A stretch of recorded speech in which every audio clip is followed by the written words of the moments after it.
So the way I was kind of thinking about doing this is running through some information.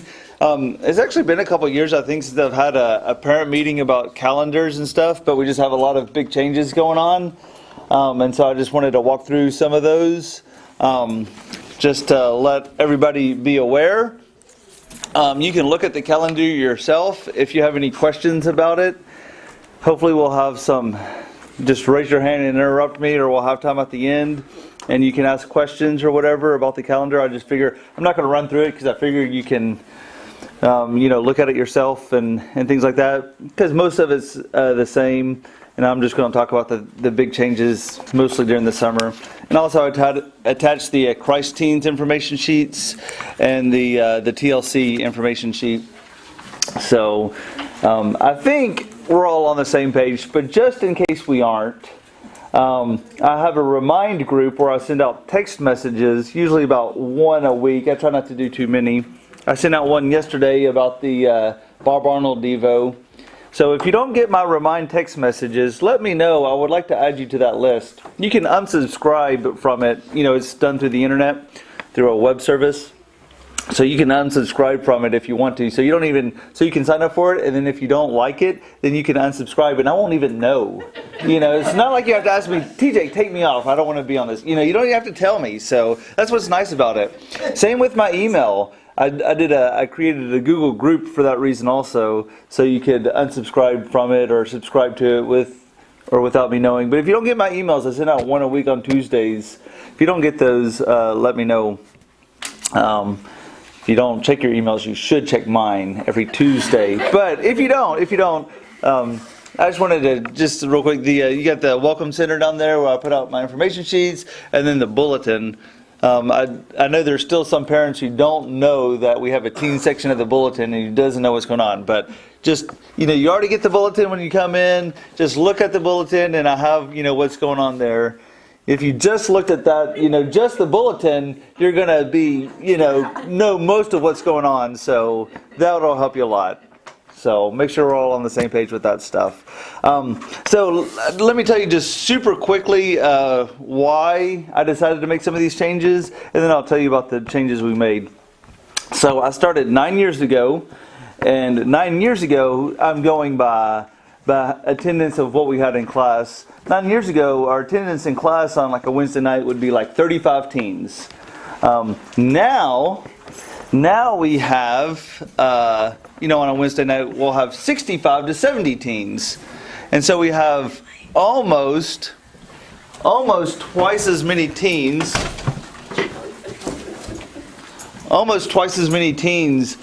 coming to stuff, which is awesome, which is great. But because of that,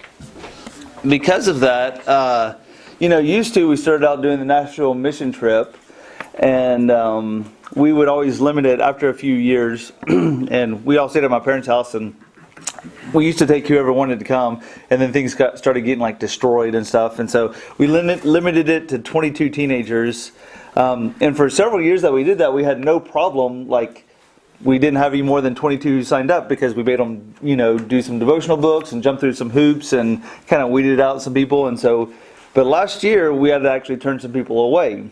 And that killed me. I hate turning people away from wanting to serve, but I said, hey, it's 22, and we actually took like 23 or something. But for whatever reasons, I had to turn a couple teens away. And I said, I hate doing that. And so I decided that this summer I wanted to break up mission trips and do a junior high mission trip and a senior high mission trip. Used to, whoever wanted to come to the one mission trip could come. But I decided to do a junior high and a senior high. I think it's going to be really helpful for a number of reasons. One, I think more junior high kids will be involved in the junior high trip, because I know some parents are very leery about sending them, out of state for a week, which I totally get it. And so the junior high mission trip is going to be in-state, and we're going to be working with the kids at a Highway Church of Christ in Judsonia, and they've been doing a program where it's very much like Nashville. It just happens to be at Highway, where they pick up, very rough kids, and we'll work with them and do kind of what we did in Nashville. We'll do it in Highway, and so it'll be a day thing where we're not spending the night. And we can work out the logistics about how that might work, but that's the gist of it. And then the senior high mission trip, I wanted to do something different, and me and Tessa have talked for years about wanting to do a foreign mission trip, and so that's what we decided to do, especially since it's just senior high, it's just the older teens, they can handle, I think, the more responsibility. And it's with families also. We're having tons more adults come on this trip than we have any other trip, which we'll talk about that in a little bit. But I know I went to Peru on a medical mission trip in the summer after my junior and senior year, and that changed my worldview and my perspective about things. Having an experience where you're in a third world country, and working, with, just different kids in another country and culture, I think it's very spiritually formative. And so I'm super excited that we get to do that. Also, I think it's good because some teens, they go to Nashville for 3 or 4 years and said, oh, I've done that before. But now when you go from junior high to senior high, it's like, wow, I get a whole new, different experience that I've never done before. And so I think we'll actually have more senior high involved in this mission trip than we have in past mission trips. Yeah. I just have a silly question. Yeah, perfect. So if your kid's going into 9th grade, is that considered senior high now? Yeah. Well, see, that's a great question. The way that I do it, just because it's the way I decided to do it, is I just 7th through 12th grade is the youth group. That's 6 grades, and just to make it easy, I split it in half. So I know this is obviously not how it's done in schools, but 7th through 9th is what I consider junior high, and 10th through 12th is senior high. It just makes it easy. It's half and half. It breaks everything up. But right now, so like for this summer, those who are eligible would be the 9th through 12th grade, because when June 1st hits, we do promotion Sunday, and you're promoted to the next grade. So those who are in 9th grade right now are considered in 10th grade for all summer activities. I mean, that's how we've always done it. So right now it's 9th through 12th graders right now. The summer would be 10th graders through graduates. So that's who we're talking about. So that's why I decided to break it up. Because of that, Mexico I knew was going to be a very expensive trip. I wanted to try to subsidize the trip as much as possible, and so because of that, we're not doing Wilderness Trek this year. So I know, to tell you the truth, we went 2 years ago and we didn't have hardly any teens go anyways. So I know several people have expressed interest, but I wanted to use the money for Mexico. I thought this would be a better use of the money, so that's what we decided to do. So that's kind of why I made the changes that I made. That's the big changes that I made for the summer. We'll still be doing Summer Sweat, Monday Night Bible Studies, and all that stuff, who are familiar with that. But those are the big changes that we made. And so what I wanted to do really is, I think the biggest thing is to go through the Mexico mission trip, and I would hit some highlights with that. But before I did that, is there any comments or questions about what I've said or anything like that? When did the Colorado trip usually happen? It happened actually the exact same week that we do that we're doing the Mexico one. It happened like the last week in June. So that's when we usually did it. Yeah, every other year on even years. So we did Colorado. And so, and I guess my other thing is my plan. My plan is for the way we're doing it this summer is how we're going to start doing it from now on. This is not necessarily a special summer where this is a one-time Mexico trip and then we're going back to Nashville and reverting back to everything that we used to do. My plan is that the way we're doing it now is the way we're going to do it from here on out. So there will always, from now on, we're no longer doing Nashville. We did it. It had a good run, like 8 years. It was a good run, but now we're moving on and doing something different. So yeah. I I know you said you took out wilderness truck. Will you ever put that back in? Are you just doing that for this year, or? Yeah, that's a good question. To tell you the truth, I don't know. The biggest thing is money, because wilderness trek, if I was to, every Cersei church who does wilderness trek, they usually charge their kids like $350, $400 for the trip. We charge $100. We take a huge hit, the youth budget does, from wilderness trek, which is great. It's fun, not a big deal. So the biggest thing is money. So I think, just, and I could be wrong, but my feeling, my sense is that compared to a lot of other churches, we have great participation in a lot of things that we do, and I think the reason is because I keep them really cheap, comparative to at least what I know other youth ministers are doing. I'm not saying anything about any other churches. I just know we're able to keep things crazy cheap compared to other churches. So, it's funny. I told the teens that our trip was $300. I said, that's super cheap, guys. And I had a teen say, that doesn't sound cheap at all. And I said, you got to understand, when I was a youth intern at a church back 11 years ago, we did not a foreign mission trip, a domestic mission trip, and they were charging $425 11 years ago. And so to do a foreign mission trip for $300, that just seems crazy good to me. Tessa went to South Africa. It was for a lot longer period, but it was a $3,500 trip. Yeah. Yeah. So anyways, it's so the biggest, I would love to do trek again. I don't think I would do it if I just made everybody pay their own way and say, hey, fork up $450 and let's do it. Because I don't think we'll have great participation with it being that expensive. If we can increase the youth budget or do something to do that, I would love to do trek, because I love trek. How many teams, what's the most you've ever taken to Colorado? There's like 11 or 12 teens. So it's not a huge trip, because it's a pretty narrow, focus of those who'd be interested in that. Maybe like $6,000 or something? Like total? Something like that. Something like that. Kevin, you gonna take care of that? Yeah. I just know a lot of the. I know a guy. What's that? Oh yeah. Really enjoyed it. Oh yeah. It was Absolutely. It was one of the times they would come back and talk about like how the focus was completely on God. And Oh yeah. really neat to hear the story. Oh, it's my favorite trip. Yeah. Mostly because the drive is tough. I mean, like 15, 16 hours in the car. But once we get there, like, I'm not in charge at all, and I just sit back, and it's a great trip. And I think it's one of the, like last year it rained for a couple hours, and so me and like 6, it's a 4-guy tent, but we got 6 guys in the tent.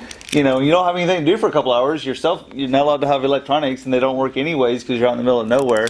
And you have some of the best conversations, just really deep spiritual conversation. I love the trip. But we're not doing it this summer for sure. I would like to do it in the future. We just need to figure out finances is the biggest thing. So, my best stink. Okay, so I'll run through the Mexico mission trip just really quickly. So some of it might pertain to a lot of you. Some of you it may not pertain to. Your teens are either not going this year, or they're in junior high and so they can't go, but it'll pertain to you in the future. So I still think it'll be good. And y'all can help me, if you have any questions, y'all can help me think through things I might have forgotten, although I don't think I forgot anything. I remembered everything. So we have, that first page is just the very general information sheet, and on the back of it is the exact same information. Me and Tess are both trying to hit the left and right-brained people. So, See if you can guess which one's TJ's side. yeah. So I made one, and then Tessa said, "Let me go back and make it again." And so she made one, and I made one. You can guess who made which, but it's the exact same information. I just put it 2 different ways for you. So let me just talk about, I guess, maybe the trip in general and what we're doing, I guess, because I haven't told everybody that yet in an official way. So one of the ways that we're able to keep it cheap is that we're driving.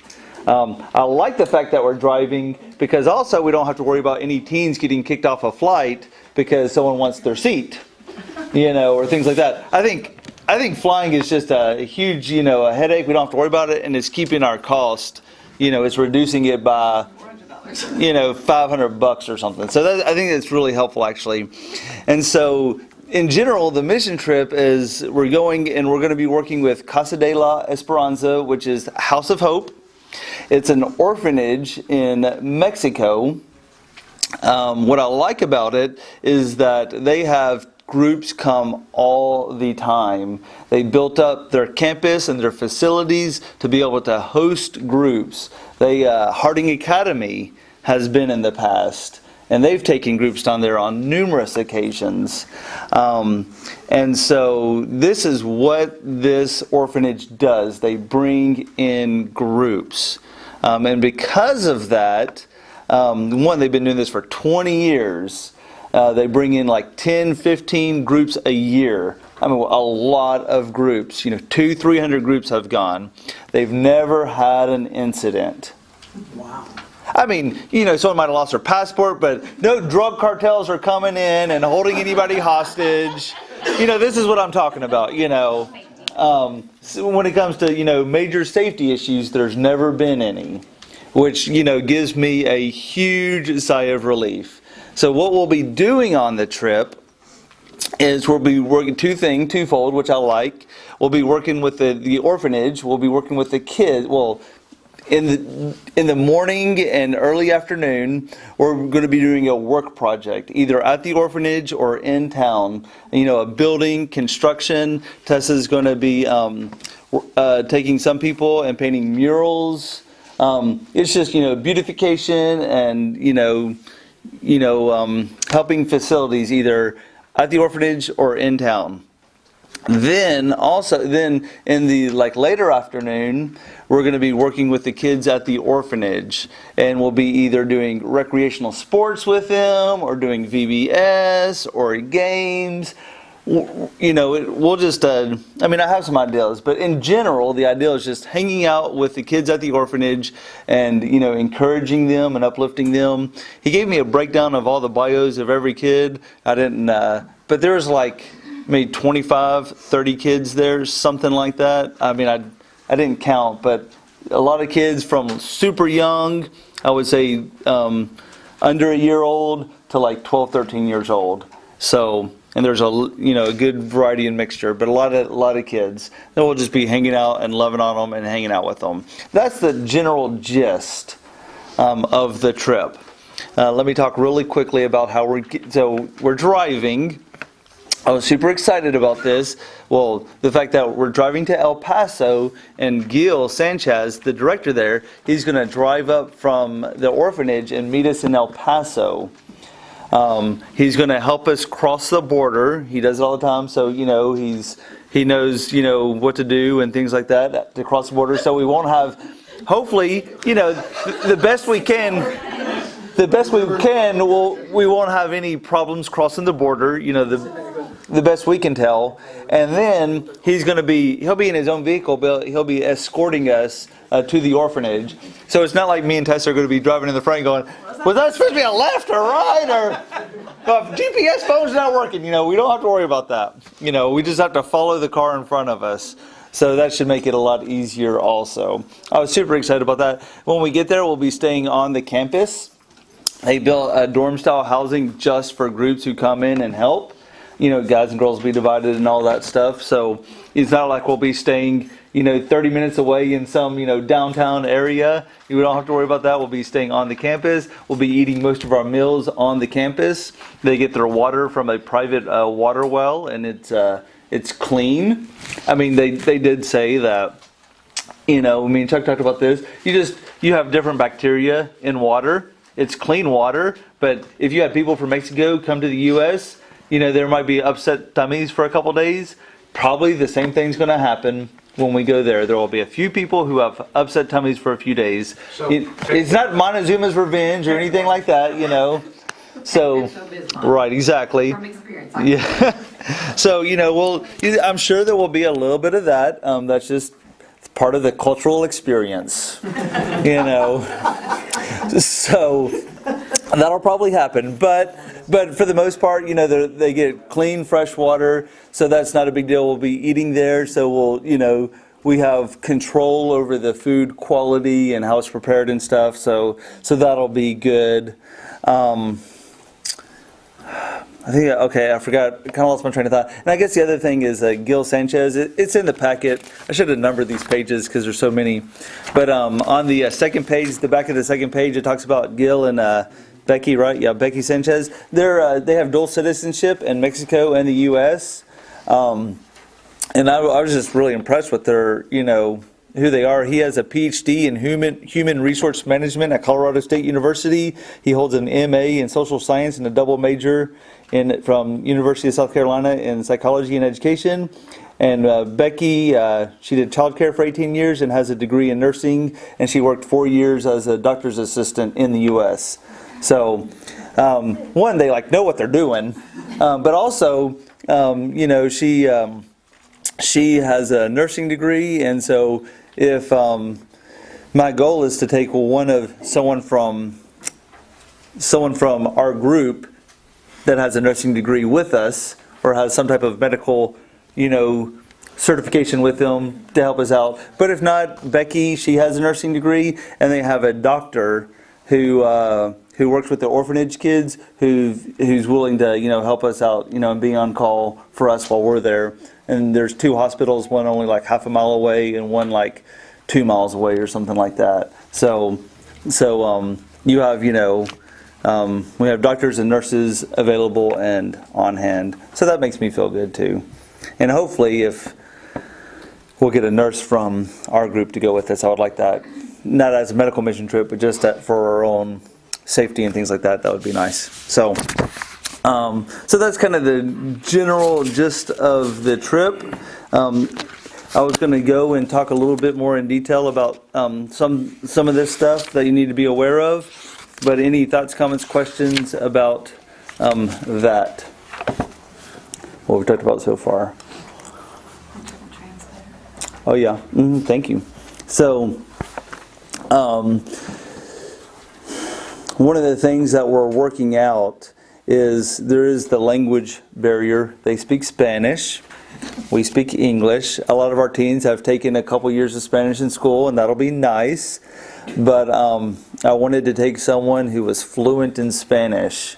I didn't know anybody off the top of my head, you know, but we did, and we can still talk, Tim. But I'll say for right now, what I do know is that we have a good friend who's connected with Harding Academy. She's been in the past to CASA through Harding Academy. She speaks fluent or really good Spanish. Fluent is you know, I don't know if it's, but anyways, she speaks Spanish, and she's going with us. So I wanted to definitely get someone. It's Lindsay Simpson's mom. What's her name? Ruth. I know Jay, but I forgot. I didn't know Ruth's name. So Ruth Simpson's going with us because she speaks, we'll say, fluent Spanish and stuff like that. And she's been before, so I think that'll really help. And if we can get some more Spanish-speaking people, that'll be even better. The more, the merrier. But we have at least one for sure right now. How's cell phone reception? They do have Wi-Fi. Not all of our kids are going to be able to get on it every night and stuff, but my plan is I'm going to bring my computer, and my plan is to send out emails on a regular basis to parents. You know, we'll set up an email list to just those, you know, the parents whose teens are going, and to send out one, you know, every other day or something like that. You know, and if something happened, it would be that day, you know, but so. One of the reasons why I ask is because there are apps that you have to pay for them that translate. Speak in English, and it translates to them in Spanish, and you just let them read it, and then they translate in their language. And then not it's really right though. I try to use it there's for different ones. And then the student's like, "You cussing me out? Like, what's going on?" Now, the kids do kind of understand some English. They're not completely. Right. So, I mean, Yeah, and to tell you the truth, when I went to Peru, I don't have vast experience going to doing foreign mission trips. But like I said, I went to Peru a couple times, and me and this 6-year-old girl named Janice formed the closest bond over those 2 years. And I spoke not a lick of Spanish, and she didn't speak a lick of English. But by the end of that trip, we were tight. So, I think language, obviously, it's good for people, to be able to, communicate and stuff. But even if you can't, some really close tight bonds, I think, can form, even with a big language barrier. So it is a concern, and we're working on it. We got at least one, but I'm not super crazy worried about it. The work projects during the day, I think we don't have to speak Spanish because I think we'll be just doing our own thing, and then we're hanging out with the kids for the 3 hours or so in the afternoon.